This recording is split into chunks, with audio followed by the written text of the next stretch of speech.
ఎఫ్ఐఆర్ని సిబిఐకి ఇవ్వమని హైకోర్టులో వాళ్ళే పిటిషన్ వేస్తారు. అంటే what is the interest and what is the intensity of the case? Kaleshwaram అంటే ఒక మేడిగడ్డ కాదు. మేడిగడ్డ కట్టింది కాళేశ్వరాన్ని దోసుకున్న ఆయన కాదు. మేడిగడ్డ కట్టింది ఎల్ఐన్టీ అనేటువంటి కంపెనీ. మీరు ఏం చేస్తా ఉన్నారు? మొత్తం 1,00,000 కోట్ల ప్రాజెక్ట్ అయిన కాళేశ్వరాన్ని చిన్నదిగా చేసి చూపెట్టి కేవలం మేడిగడ్డ వరకే మీ టీపీసీసీ ఉపాధ్యక్షుల వారు ఇచ్చినటువంటి కంప్లైంట్ మీద మేడిగడ్డ వరకే మీరు దాన్ని కేసుని కన్ఫైన్ చేస్తూ సిబిఐ విచారణ అంతవరకే అడగాలనుకుంటున్నారా? ఏమంటారు? ఇక్కడ మీరే చేయాలని మంత్రి అంటారు, మేం చేయమని ఎల్ఎన్టీ కంపెనీ అంటది. ఇది కూడా రఘునందన్ రావు కవిత్వం కాదు. నిన్న మంత్రి సమీక్షించారు, మొన్న రాత్రి ముఖ్యమంత్రి గారు సమీక్షించారు. ఏమంటారు?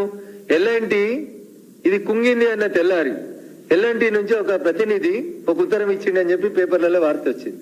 ఏమని? ఎల్ఎన్టీ అనే సంస్థనే ఈ కుంగిపోయినటువంటి మేడిగడ్డని పూర్తిగా తమ సొంత ఖర్చులతో రిపేర్ చేస్తుంది అని అప్పుడు ఉన్నటువంటి బీఆర్ఎస్ ప్రభుత్వం ఒక కింది స్థాయి అధికారితో ఒక ఉత్తరం ప్రజలకు ఇచ్చి రాష్ట్ర ప్రభుత్వం మీద భారం పడతలేదని నమ్మించేందుకు ప్రయత్నం చేసింది. నిన్న ఎల్ఎన్టీ ప్రతినిధులు వైస్ ప్రెసిడెంట్ హోదాలో ఉన్నటువంటి వ్యక్తి గౌరవ ఇరిగేషన్ శాఖ మంత్రి ఉత్తమ్ కుమార్ రెడ్డి గారితో కలిసి జరిపిన మీటింగ్ లో ఆయన ఏమంటాడంటే, మేం ప్రాజెక్టు కట్టడం ఎప్పుడో పూర్తి అయిపోయింది, మేడిగడ్డ కట్టిన తర్వాత మేము 2022 సంవత్సరం వరకే మెయింటెనెన్స్ మా బాధ్యత, 2022 సంవత్సరం తర్వాత మాది బాధ్యత కాదు, ఇక మీరు రాసుకున్నటువంటి అగ్రిమెంట్ లో అదే రాసి సంతకం పెట్టినాం మేము, కాబట్టి ఇది మేము కట్టము అని సింపుల్ గా ఎల్ఎన్టీ వాళ్ళు చెప్పి తప్పించుకున్నారు మంత్రి గారి ముందు. మంత్రి గారు ఎల్ఎన్టీ మీద ఆగ్రహం వ్యక్తం చేశారు. అన్న, మీరు మొత్తం చర్చను గమనిస్తే, గత వారం రోజులలో మీడియాలో రిపోర్ట్ అవుతున్నటువంటి అంశాలను గమనిస్తే కాళేశ్వరం పక్కకు పోయింది. ఎంతసేపు మేడిగడ్డకే దీన్ని కన్ఫైన్ చేసి మేడిగడ్డను కట్టినటువంటి ఎల్ఎన్టీ అనేటువంటి కాంట్రాక్టింగ్ సంస్థ వరకే ఈ కేసుని పరిమితం చేయాలనేటువంటి కుట్ర జరుగుతుంది అనేది నేను మీ ద్వారా గౌరవ ముఖ్యమంత్రి రేవంత్ రెడ్డి గారి దృష్టికి తీసుకుపోవాలని అనుకుంటున్నాను.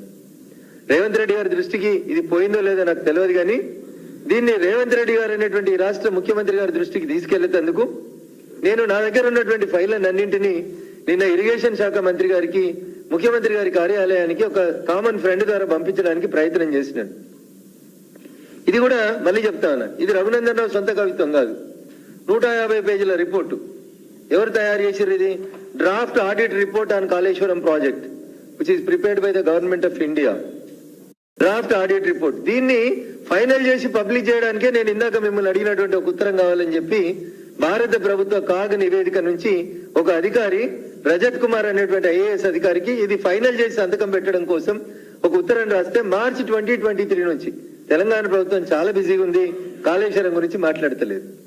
నాకు కాంగ్రెస్ పార్టీ మీద ఎందుకు అనుమానం వస్తుంది అని అంటే, కాళేశ్వరం మీద సిబిఐ విచారణ జరపాలని రఘునందన్ రావుగా ఒక భారతీయ జనతా పార్టీ నాయకుడిగా నేను ఎందుకు డిమాండ్ చేస్తా ఉన్నా అంటే, కాళేశ్వరం సమీక్ష మొత్తం జరిగితే అసలు దోషి బయటకు వస్తాడు.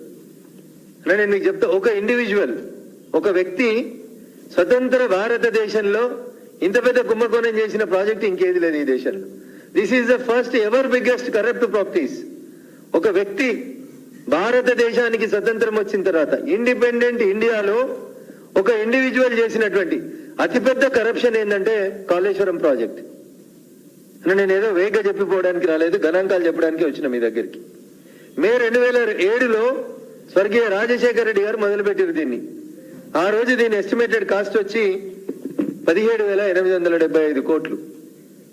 మే 2007 గౌరవనీయులు స్వర్గీయ నాటి రాష్ట్ర ముఖ్యమంత్రిగా ఉన్నటువంటి రాజశేఖర రెడ్డి గారు ఈ ప్రాజెక్టుని doctor BR Ambedkar Pranahita Chevella Sujala Sravanthi lift irrigation project పేరిట ప్రారంభం చేయాలని ఎస్టిమేషన్ చేసిన రోజు 160 టీఎంసీలు 12.21 లక్షల ఎకరాల కోసం అని చెప్పి ప్రాజెక్టుకి ప్రారంభోత్సవం జరగాలని అంచనా వేసిన రోజు దీని కాస్ట్ వచ్చి 17,875 కోట్లు.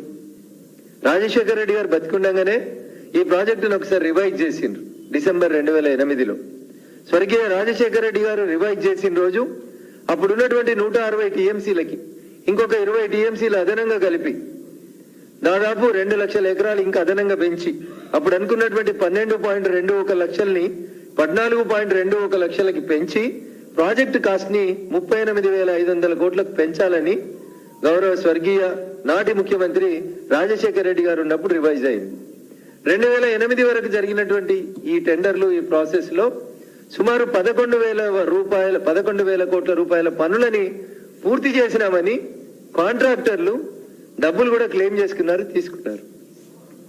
2016లో చంద్రశేఖరరావు గారు, నాటి టిఆర్ఎస్ అధినేత, నాటి ముఖ్యమంత్రి గారికి ఒక కల వచ్చింది. ఈ ప్రాజెక్టు డిజైన్ మార్చాలని, కొత్తగా కట్టాలని, దాని లోపల ఇంకా ఎక్కువగా ప్రజలకు ఉపయోగం జరగాలని చెప్పి ఒక కార్యక్రమాన్ని వారు మొదలుపెట్టిండ్రు. వారు మొదలుపెట్టిన రోజు వారు వేసినటువంటి అంచనా డిపిఆర్ ప్రకారం 63,000 కోట్లకి అంచనాతోటి 2016లో చంద్రశేఖరరావు గారు కాళేశ్వరం అనేటువంటి ప్రాజెక్టుకి ప్రపోజల్స్ రెడీ చేసి ముందు చేసినారు. 63,000 కోట్లు కాస్త డిపిఆర్కి వచ్చేసరికి 80,000 కోట్లు అయింది. ఈ రోజు దాకా ఖర్చు పెట్టింది 105,000 కోట్లు ఖర్చు పెట్టిండ్రు. జూన్ 2024కి ఈ ప్రాజెక్టు పూర్తి చేస్తాం. దీని కాస్ట్ వచ్చి 1,48,000 కోట్లు అని చెప్తున్నారు.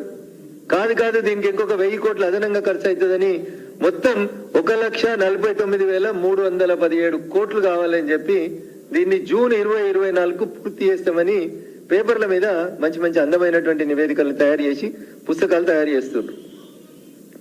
ఎంతకు మొదలైందన్న 17,875 కోట్లకు మొదలై ఆ రోజు 12 లక్షల ఎకరాలకి మొదలైనటువంటి కాళేశ్వరం, ఇయాలటి కాళేశ్వరం, నాటి ప్రాణహిత చేవెళ్ళ 17,875 కోట్ల నుంచి 1,49,317 కోట్లకి ఎన్హాన్స్ అయింది. అంటే తెలంగాణ సమాజం ఒకసారి ఆలోచించుకోవాలి. రఘునందన్ రావు చెప్తలేడు, ఈ రోజు దాకా ప్రభుత్వ అధికారిక గణాంకాల ప్రకారం ఎస్టిమేటెడ్ ఎకరాలు 18 లక్షల ఎకరాలకి నీళ్లు ఇవ్వాలని చెప్పి వీళ్ళు కలలు కానీ 2016లో చంద్రశేఖరరావు గారు దీన్ని మొదలు పెడితే ఈ రోజు దాకా నీళ్లు ఇచ్చింది ఎంత అంటే వీళ్ళు గొప్పగా చెప్పుకున్నది కేవలం 42,000 ఆయకట్టుకు మాత్రమే నీళ్లు ఇవ్వడం జరిగింది.